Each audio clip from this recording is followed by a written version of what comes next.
Le présent entretien, qui occupe les deux faces, les deux pistes de cette cassette, porte sur les conditions de base dont la présence semble indispensable pour la réalisation d'un contact aidant fructueux. Nous allons parler d'empathie, de respect et d'authenticité dans le contact aidant à l'occasion de la relation d'aide. Je pense que ces réflexions seront surtout utiles et intéresseront les personnes qui pratiquent la relation d'aide, soit de façon professionnelle, soit de façon non professionnelle, qui ont dans leur travail, par exemple, à nouer des contacts interpersonnels, autant que possible fructueux, avec une variété de personnes. Nous nous posons donc la question suivante. Qu'est-ce qu'il convient pour un aidant? Qu'est-ce qui convient pour l'aidant d'avoir comme attitude? Quelles sont les attitudes qui sont souhaitables chez lui pour que le contact avec son aidé se déroule d'une manière plus avantageuse pour l'aider?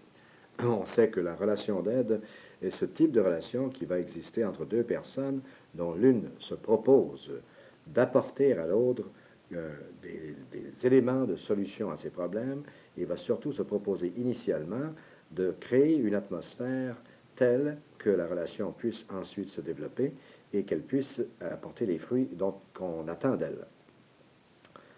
Ce que je vais dire sur l'empathie, le respect et l'authenticité pourra sembler incomplet et pourra sembler également que la relation d'aide comporte d'autres éléments, et ceci est fort exact.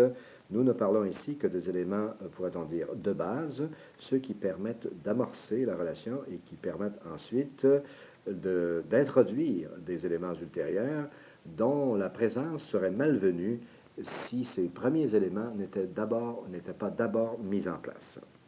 Nous parlons donc d'abord de qu'est-ce que c'est que l'empathie.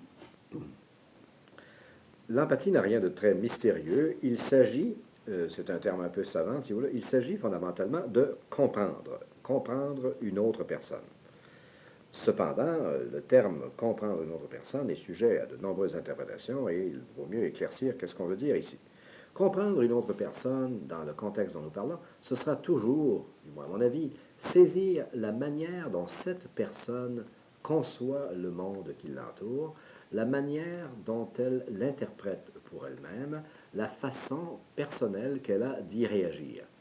Tout cela, pour moi, est l'équivalent de dire saisir une autre personne, ce sera d'abord saisir ses émotions. En effet, les émotions que nous vivons tous